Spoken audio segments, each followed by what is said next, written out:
vocês aqui conosco. Irmãos, hoje nós vamos falar sobre um assunto que todo dia nós utilizamos, todo dia nós temos, e nós vamos tentar entender a fonte disso. Hoje nós vamos falar sobre luz. Todos têm luz aqui na casa? Todos têm? A Bíblia diz que não se acende uma lamparina para colocar embaixo da cama ou escondê-la, mas ela fica no alto para poder iluminar toda a casa. A luz ela serve para iluminar. Pelo menos na minha casa serve para iluminar. Irmãos, hoje nós vamos falar sobre um tema que Deus é luz. Deus é luz.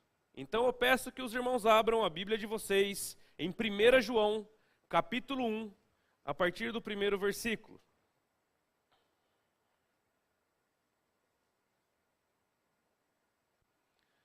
Valeu, obrigado.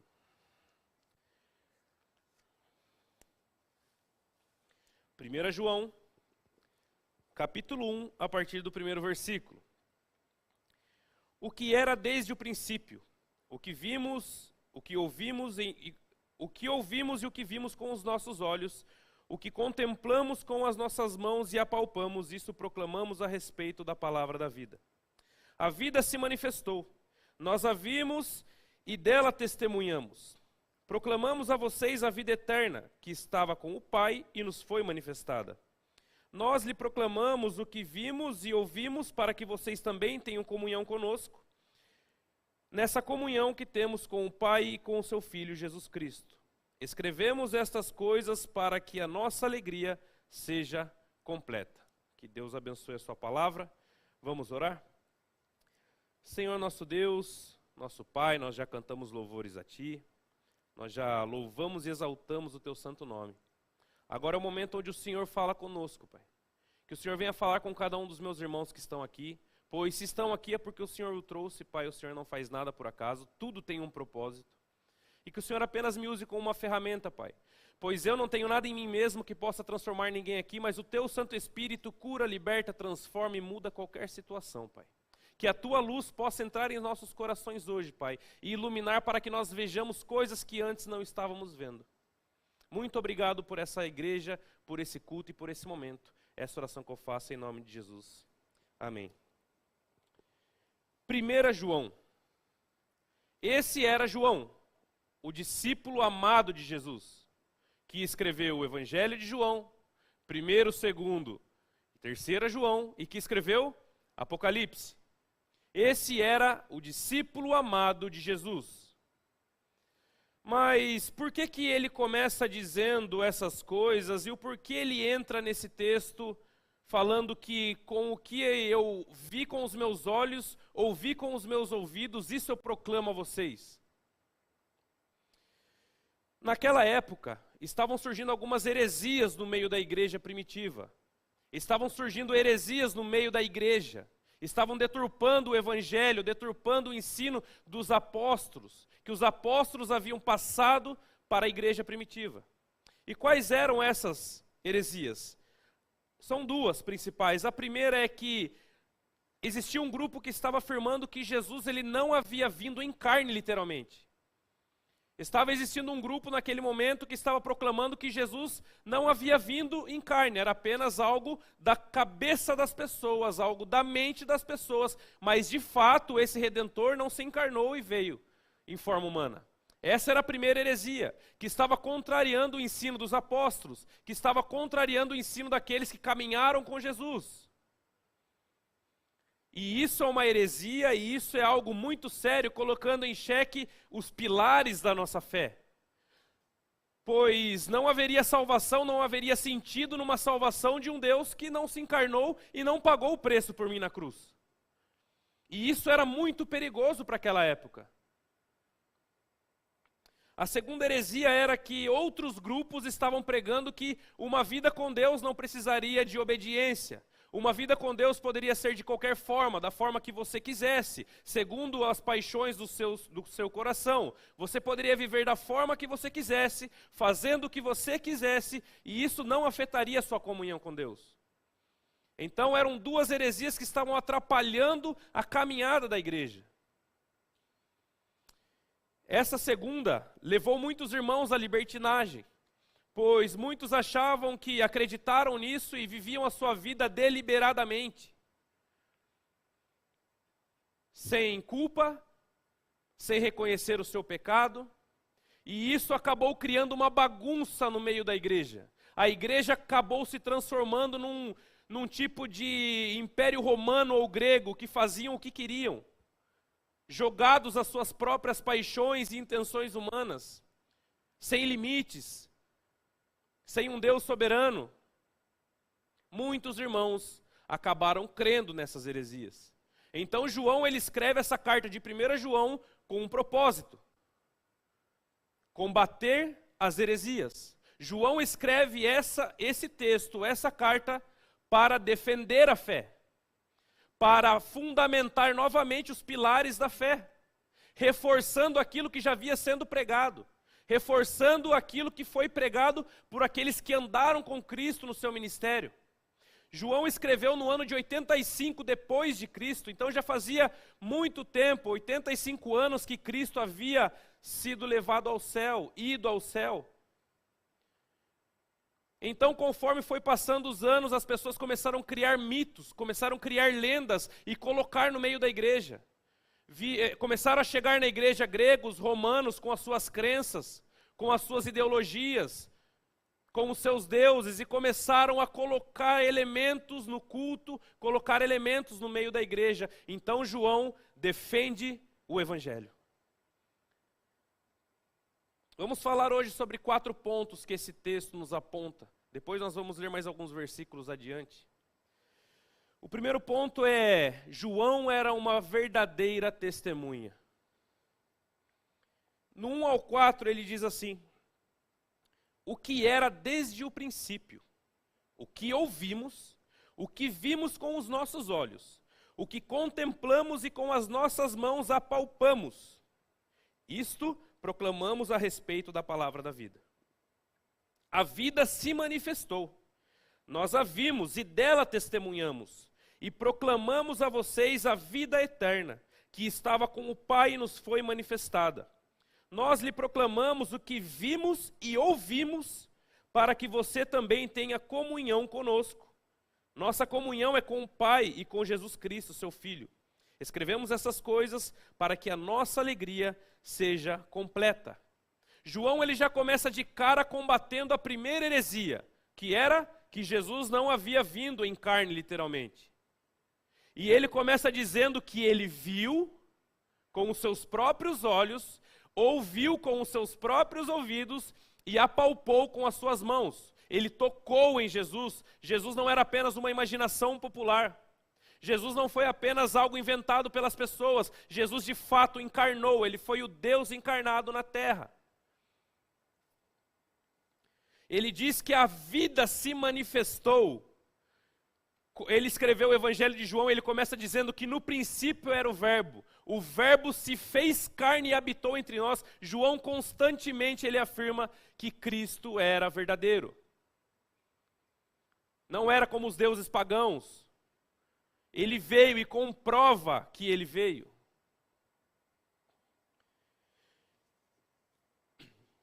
João estava transmitindo uma mensagem de primeira mão.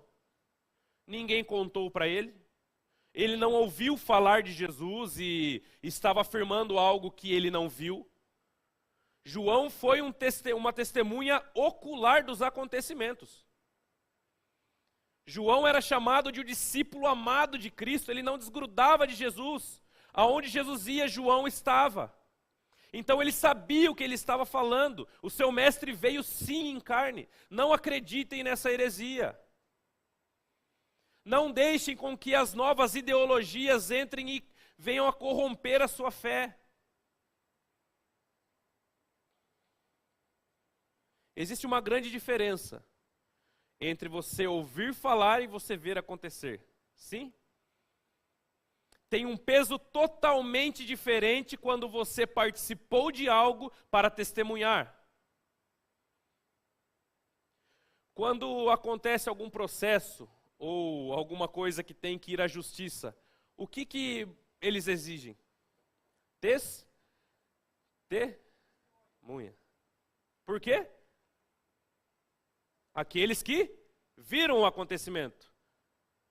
Nenhum outro ato num processo tem tanto peso quanto a testemunha que viu. Pois ele estava ali e presenciou. E é isso que João está falando. Eu vi, eu toquei nele, eu ouvi as palavras dele. Ele era a vida manifestada em carne e habitou entre nós. Isso nos ensina, irmãos, algo muito importante. Que de fato, a Bíblia, ela tem total credibilidade na sua vida e na minha. A Bíblia, ela é a palavra de Deus. A Bíblia, ela é totalmente verdadeira e não falha. Porque assim como João teve experiência com Cristo, cerca de 40 autores da Bíblia tiveram experiências com Deus e relataram sendo inspirados pelo Espírito Santo. Ou seja, tudo que nós temos aqui são experiências vividas das pessoas. Todos testemunhas dos acontecimentos. De fato, a Bíblia tem que nortear a nossa vida. Certa vez, o filósofo francês Voltaire zombava dizendo que a Bíblia iria desaparecer no máximo até 100 anos após a sua morte. Voltaire morreu em 1728. E 50 anos depois da sua morte, a Sociedade Bíblica de Genebra se mudou para a antiga casa de Voltaire, utilizando as suas máquinas de impressão para produzir milhares de exemplares da Bíblia. Ele zombou a vida toda dizendo que a Bíblia era apenas fogo de palha e que até 100 anos após a sua morte a Bíblia desapareceria. Pois bem, ele morreu já faz um tempo. 50 anos depois, a Sociedade Bíblica daquele contexto aluga a casa onde ele morava. E ali ficou todo o seu maquinário. E a Sociedade Bíblica usou o próprio maquinário de Voltaire para transmitir milhares e milhares de cópias da Bíblia. A Bíblia, ela é de fato a palavra de Deus. Nenhum livro tão antigo sobrevive a tantas perseguições e se mantém intacto, sem contradições, sem mentira, sem falha. Cerca de 40 autores escreveram a Bíblia em tempos diferentes, épocas diferentes, contextos diferentes, e nenhum deles entrou em contradição em nenhum momento. Então o que nós lemos aqui de fato é a palavra de Deus. O segundo ponto que nós vamos falar é que a luz não compactua com as trevas. Versículos 5 e 6, a Bíblia diz assim: esta é a mensagem que dele ouvimos e transmitimos a vocês. Deus é luz, nele não há treva alguma. Se afirmamos que temos comunhão com ele, mas andamos nas trevas, mentimos e não praticamos a verdade. João, então, ele cita algo que ele ouviu do próprio Cristo. O que dele eu ouvi, eu transmito a vocês. Deus é luz e nele não há treva nenhuma. A luz, ela não compactua com as trevas. Quando se acendeu a luz desse templo hoje, o que aconteceu com as trevas, a escuridão? Se dissiparam. Aonde tem luz, não tem trevas. É impossível. Aonde tem iluminação, não tem escuridão. João, então, ele começa combatendo a segunda heresia. A primeira é que Jesus não havia vindo em carne e ele testificou com o seu próprio testemunho que sim, ele veio, passou por tudo aquilo, foi morto, ressuscitado e hoje vive com o Pai. João já começa combatendo aqui a primeira heresia. Agora a segunda, ele começa agora. A segunda heresia é que você pode viver uma vida de libertinagem, uma vida de qualquer forma, uma vida seguindo os seus próprios desejos e as suas próprias intenções, que está tudo certo para Deus. Então João, ele começa agora a tratar do segundo ponto, da segunda heresia. João diz que se afirmamos que estamos na luz, e quem é a luz? Jesus. Se afirmamos que estamos na luz e não praticamos a verdade, nós mentimos. João chama esse povo de mentiroso. Esta é a mensagem que dele ouvimos e transmitimos a vocês. Deus é luz e nele não há trevas. Se afirmamos que temos comunhão com ele, Jesus, mas andamos nas trevas, mentimos e não praticamos a verdade. João ele já está começando a combater a segunda heresia. Não tem como você misturar o santo com o profano. Não tem como você viver uma vida dedicada a Deus e ao mesmo tempo seguir as intenções do seu coração. Não existe, alguém já ouviu aquela frase famosíssima do crente Raimundo? Um pé na igreja e outro no mundo. Isso não existe. Se está com um pé na igreja e outro no mundo, a Bíblia mesmo já está dizendo que anda em trevas e diz que tem comunhão com Deus, então é um mentiroso. Isso quem está dizendo não sou eu, quem disse foi João. Apesar de eu ser João, mas foi outro João. João acaba totalmente com a possibilidade dos crentes que leram a sua carta. Essa carta não foi destinada para uma igreja, ela foi destinada para várias igrejas, por isso que ela é uma das cartas gerais. João acaba com a possibilidade daquelas comunidades acabarem vivendo da forma que queriam, trazendo cultos pagãos para dentro da sua liturgia, trazendo elementos pagãos, vivendo da forma que queria, dando mau testemunho aí fora. João ele acaba com isso. Na vida cristã não existe um meio termo. Ou é 8 ou é 80. Não existe meio cristão. Não existe eu creio mais ou menos. Não existe. A vida com Cristo não tem meio termo. Ou você é crente ou você não é crente. Ou o fruto do Espírito brota no seu coração, ou ele não brota no seu coração.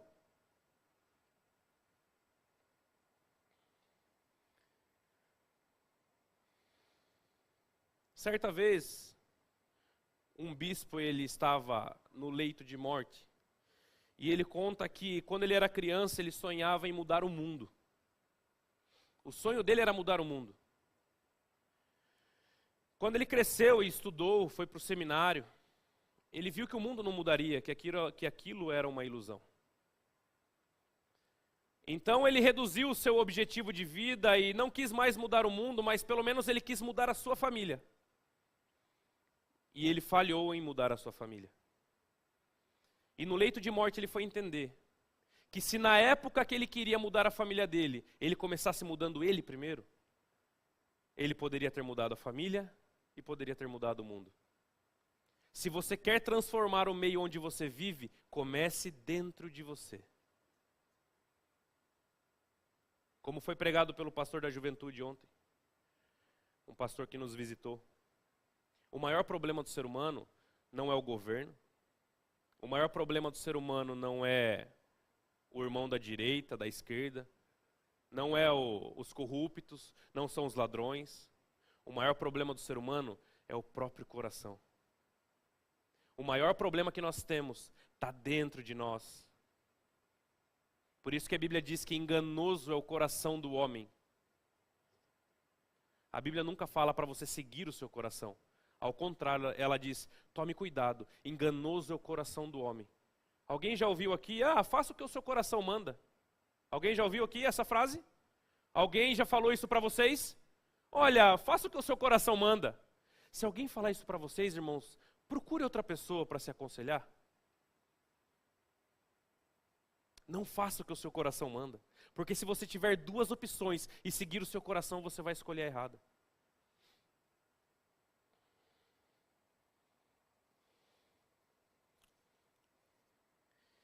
O terceiro ponto que João trata, ele relaciona aqui características daquele que vive nas trevas e daquele que vive na luz, para especificar para aquele povo de quem ele estava falando. O que eram atitudes de trevas e o que eram atitudes de luz. No versículo 7 e 8 ele diz assim: se porém andarmos na luz, como ele na luz está, temos comunhão uns com os outros, e o sangue de Jesus, seu Filho, nos purifica de todo pecado. Se afirmamos que estamos sem pecado, enganamos a nós mesmos, e a verdade não está em nós. As pessoas que vivem nas trevas, elas demonstram por que vivem nas trevas. Da mesma forma, as pessoas que vivem na luz demonstram que vivem na luz. Jesus disse que pelo fruto eu conheço a árvore. Eu não conheço muito bem de agricultura, igual o pastor Erno, o irmão Dionísio. Tem como um pé de manga dar abacate? Tem?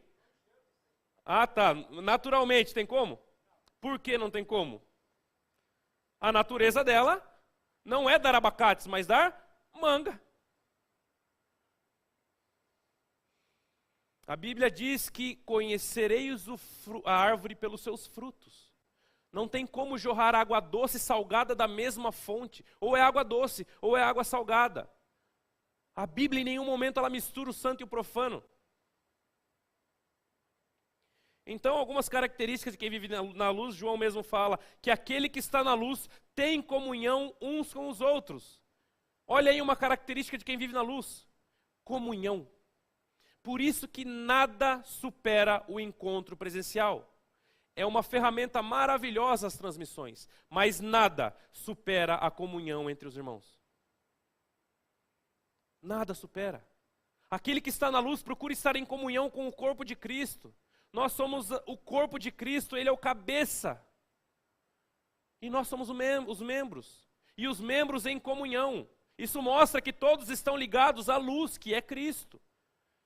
Isso acaba totalmente com aquela história também que eu sou crente, mas eu não vou para a igreja não, porque, quer saber, Deus é um só e eu posso adorar a Deus na minha casa. Esse não é um pensamento de quem está na luz. Porque se você é crente, você terá prazer em estar aqui com os irmãos. Se você é crente, você terá prazer de estar no meio dos nossos irmãos. Ouvir louvores, estar aqui. A experiência é diferente, não é? Eu já também assisti vários cultos pela internet, mas não é diferente estar aqui? A Bíblia diz que Cristo, Ele caminha pela sua igreja. Em Apocalipse diz que Ele está no meio da sua igreja. Por isso que é diferente, porque a presença de Cristo está aqui.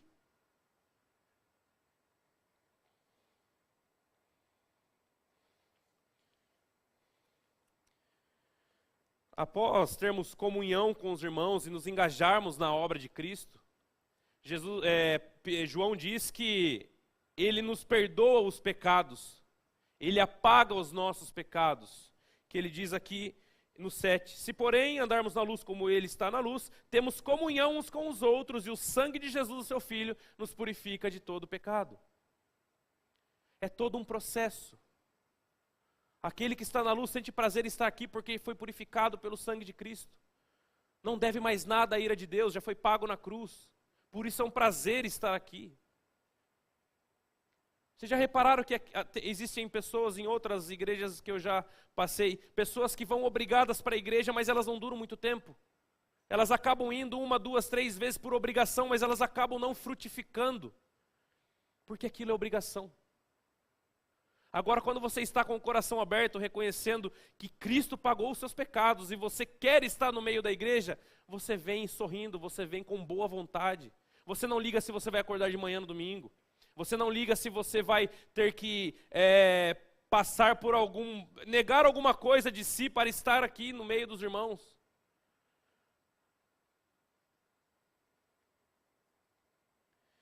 As características de quem vive nas trevas. João ele já diz que é a soberba e a arrogância. Olha o que ele diz no 8. Se afirmamos que estamos sem pecado, enganamos a nós mesmos e a verdade não está em nós. Todos somos pecadores aqui? Todos somos pecadores. A Bíblia diz em Romanos capítulo 3 que todos pecaram e afastados da presença de Deus estão. Todos, não quase todos. Todos, sem distinção. Ninguém está num degrau acima do outro. Eu não estou num degrau acima de ninguém aqui. Ninguém está um degrau acima de mim. Todos nós estamos na mesma condição debaixo da graça de Deus. Pois se não fosse pela graça de Deus, nós jamais teríamos salvação. Todos nós somos iguais. E aquele que afirma que não tem pecado, se coloca acima do outro, deixando claro a sua soberba e a sua arrogância. Ah, eu não tenho pecado. Eu não preciso ir na igreja porque eu não tenho pecado. Eu não preciso de um redentor porque, eu não faço nada de mal. Não é apenas atitudes que nós estamos falando aqui. Pensamentos, ações, atitudes, intelecto, tudo. O pecado corrompeu o ser humano. Nós estávamos como ovelhas desgarradas do rebanho e Ele, como pastor, nos trouxe ao aprisco. Então nós não estamos, como Paulo diz, nós não estamos em pé de vantagem com ninguém. Se temos que nos gloriar, que nos gloriamos nele. Que nós não venhamos a nos gloriar na força do nosso braço, nas nossas capacidades e nas nossas qualidades, mas que nós venhamos nos gloriar do que Cristo na cruz do Calvário fez por mim e fez por vocês. Ninguém pode servir ao Deus da luz e ao mesmo tempo ao Deus da arrogância.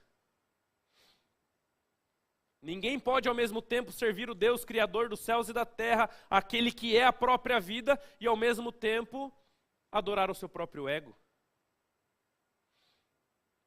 Ou seja, quem vive nas trevas não tem humildade. Quem vive nas trevas não olha para dentro de si e reconhece quem de fato é.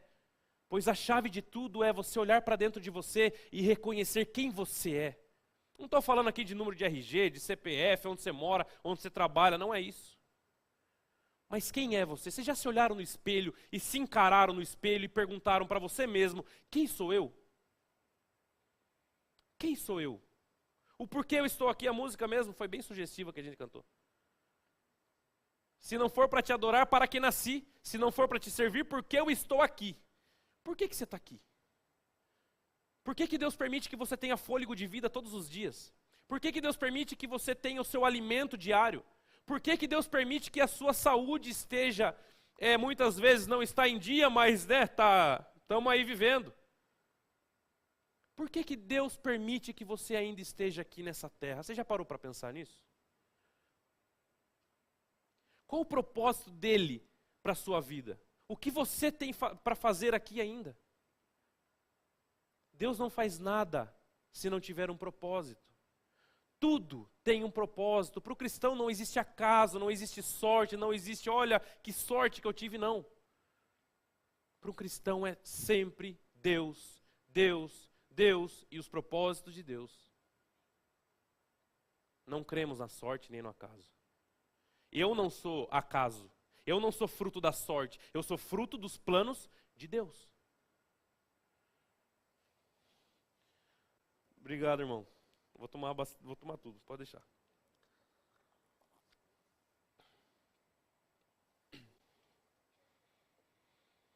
Então, João, ele repreende os irmãos. João, ele apresenta, quebrando as duas heresias que estavam sendo pregadas e difundidas, pervertendo a muitos. Então, João soluciona o problema. Pois a palavra de João naquela época tinha peso. Ele foi o último discípulo a ficar vivo. Tanto é que ele escreveu o Apocalipse. Então os discípulos eles tinham autoridade naquela época. Pois o evangelho foi transmitido por eles para a igreja primitiva. Então ele já dá a palavra dele e a versão, olha, voltem aquilo que nós ensinamos para vocês e não deem bola para tudo isso que estão pregando no meio da igreja. E no quarto ponto, ele dá a solução.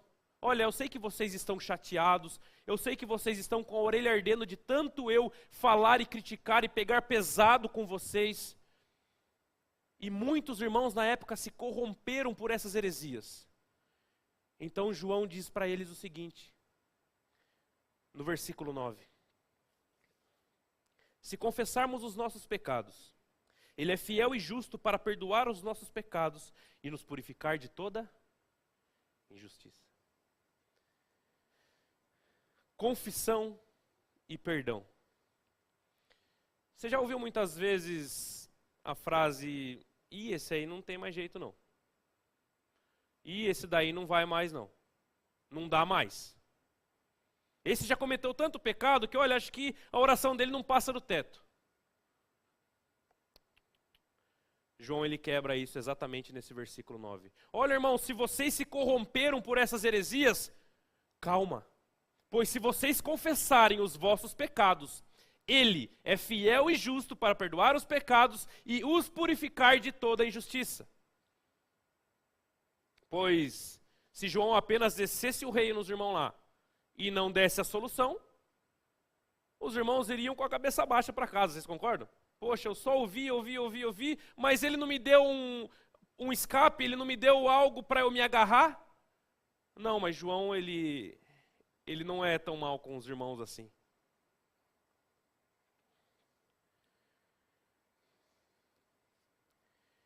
Não existe situação perdida. Muitas vezes na nossa caminhada cristã, as coisas acontecem, a gente, por algum motivo, por alguma situação, a gente desvia para a direita, para a esquerda, aprendemos, batemos a cabeça, evoluímos, crescemos, ficamos maduros, como o Tiago diz, fiquem felizes por passarem todo tipo de problemas e aflições, porque isso fortalece a fé de vocês, os tornando maduro, para que nada lhe falte. E na nossa vida nós passamos a nossa caminhada, nós passamos por problemas, passamos por aflições. Muitas vezes erramos, caímos, tropeçamos, e foi isso que aconteceu. Os irmãos acabaram dando ouvido para aquelas heresias e acabaram se corrompendo, uns à libertinagem, outros acreditando que Jesus não havia vindo em carne. Acabaram de uma certa forma desviando o foco da sua fé. Mas o pecado não tem a última palavra sobre nós. O pecado não tem a última palavra sobre a sua e a minha vida. Cristo já pagou os meus pecados na cruz do Calvário. E é isso que João está dizendo. Se vocês confessarem os vossos pecados, primeiro ele fala de confessar. O que é confessar, irmãos?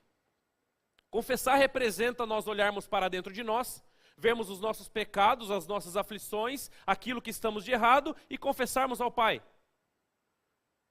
Conversarmos com o Pai acerca das nossas transgressões, acerca das nossas dificuldades. Confessem os seus pecados a Deus. Você se confessa a Deus todos os dias? Quando você ajoelha na sua cama lá, ou enfim, aonde você quer que você ore também, que tanto faz. Você confessa os seus pecados para Deus? Ou você fica batendo no peito com um ar de arrogância, falando com o Todo-Poderoso? Eu sei o que eu estou fazendo. Eu não tenho pecado. Obrigado, Senhor, como eu sou bom. Será que esse é o nosso tom da oração? Ou será que o tom da nossa oração é de humildade, dizendo, Senhor, me perdoe pelos meus pecados. Me fortalece nas minhas fraquezas.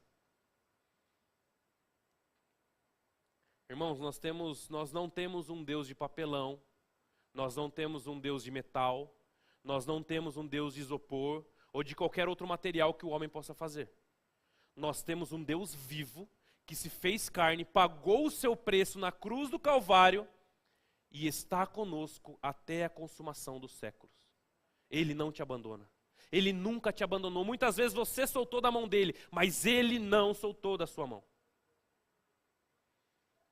Muitas vezes você seguiu o seu coração e acabou se desviando, mas ele está de braços abertos para te receber novamente. Se confessarem os vossos pecados, ele é fiel e justo para perdoar os pecados e os purificar de toda a injustiça.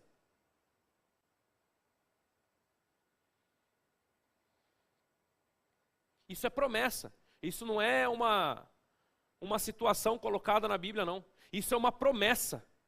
Se você se confessar e arrepender dos seus pecados, ele é fiel e justo para perdoar. Ponto final. É promessa de Deus para nós.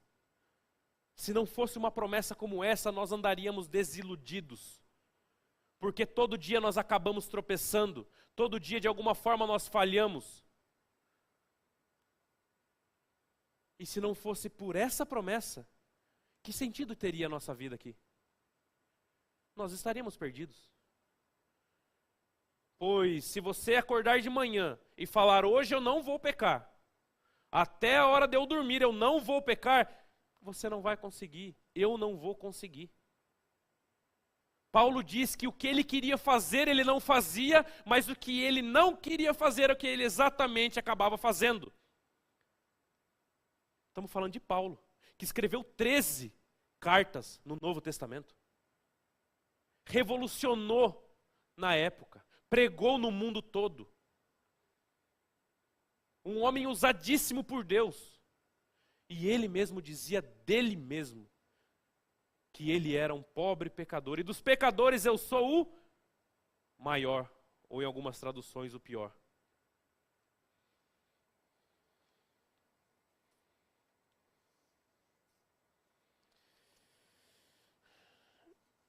Mas o que esse texto nos ensina?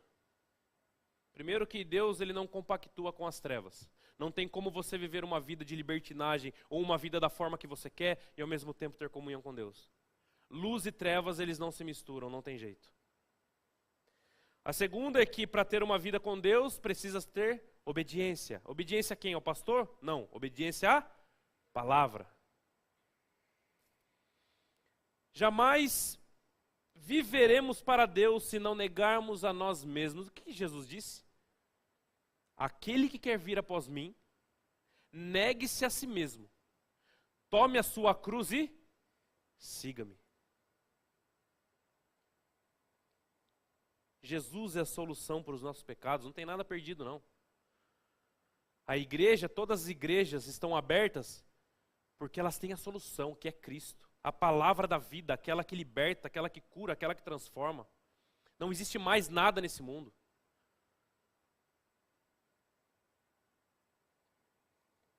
Não pense que você não tem mais jeito. Se entregue para Cristo da forma que você está. Eu não sei a situação que você está. Eu não estou aqui para analisar a vida de ninguém. Cada um está aqui para analisar a sua própria vida. Nós não temos que ficar olhando no terreno do outro, até porque quando nós olhamos para o outro, nós esquecemos de nós mesmos. Olhe para dentro de você. Qual é a situação que você está vivendo? Se muitas vezes você acabou perdendo a direção e acabou virando um pouquinho para a direita ou um pouquinho para a esquerda, Cristo te trouxe aqui essa noite para ouvir que se você confessar os seus pecados, pronto. Ele é fiel e justo para perdoar os seus pecados. É simples demais, não é? Uma vez eu ouvi um pastor dizendo que, há muito tempo atrás, que o pastor Paulo Biasi, há muitos anos atrás eu ouvi ele pregando, e ele falou que o evangelho ele é tão simples, mas tão simples, que talvez esse é o fato que as pessoas não levam ele a sério muitas vezes. O evangelho é simples. Se confessarem os vossos pecados, ele é fiel e justo para perdoar os pecados. Que complicação tem nisso? Só existe uma, o seu coração. Só existe uma, se você mesmo vai olhar para dentro de si e reconhecer quem você é.